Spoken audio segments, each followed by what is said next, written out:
Hi guys. You never know what's going to happen or what's around. Never know what's going to happen or what's around the corner, do you? I did say that the blog would include all the nitty and gritty, and here's some gritty for you.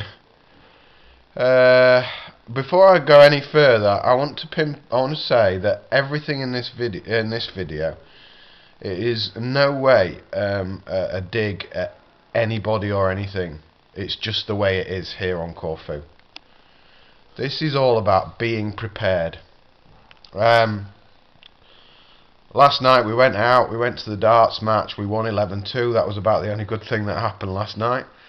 On returning, we came home, I went downstairs to make a cup of tea, and I slipped. And I took off, I had a mole stroke growth on the back that I'd had tested for the obvious things that you get it tested for in the UK, and I'd been given the all clear, and I'd been given a date for a small op, but I didn't do it because I had the summer coming up and I had things to do, and I put it secondary.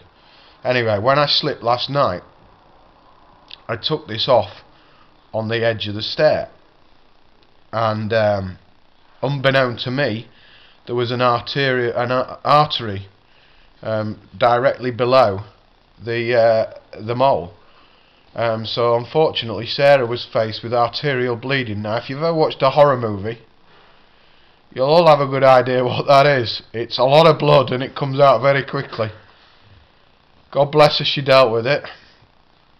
We rang a good friend, Spiros, and he rang 3 doctors who were in Corfu town. All of them were in Corfu town. This was a doctor that we rang in Akaravi, a doctor we rang in Cassiope, and another doctor, and they were all said to be in Corfu town. So here we are. I'm literally bleeding to death. Sarah's got it compressed. We've got through about 5 or 6 towels by now.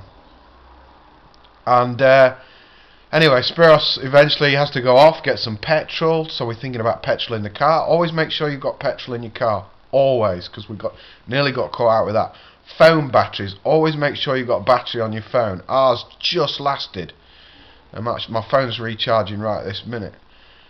So in an emergency, because in Corfu, if you're living in the middle of nowhere and you have an accident in the middle of the night or late at night, things can go from what could be quite normal to very bad very quickly. Anyway, we got in the car, we drove at God knows what speed down to Ipsos, while I was tucked up like a turkey in black bin liners to avoid getting it all over the car. We got there, we were told off for not getting a doctor closer, but we couldn't because we tried the doctors closer. We went to Ipsos, which is the clinic behind, so it's a 24-hour clinic, where I was suitably eventually patched up. I've got some stitches in the artery, stopped bleeding, and was cleaned up, and injections everywhere and antibiotics to come. I've got to thank very much the doctor that was on duty last night, and sorry guys, I just feel really emotional because I could have bled to death last night had I not had everything in place. So this is important. You come and live here, you make sure that you have everything in place, because it's different. And that's all I'm saying, it's different. I'm not saying it's wrong, I'm not saying it's right, it's just a different setup.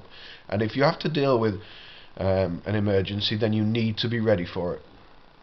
On a good note, I'm all patched up. Apparently my blood pressure was fine by the time we'd been done and dusted. I was advised to go to the hospital. So today, after a night's sleep, I think at some stage we've got to pick up some antibiotics, have some blood tests to check my blood count, and I didn't lose too much blood because we reckon it was 2 or 3 pints at least. Anyway, have a good day everybody, and the moral of this is, and that's why I want to show some of the gritty stuff, is again, be prepared, be ready for anything, and be aware of where things are and what you'll need, because in the almost 16 years that I've lived here, never until last night did I realise how much I needed to be in a position to know what to do, to know where to go. Unfortunately, it sounds quite dramatic, but probably saved my life. Anyway, have a great day on those notes, and I hope your days are going better than mine, because I've lost the internet and nearly killed myself within 2 days. So see you later, guys. Have a good day.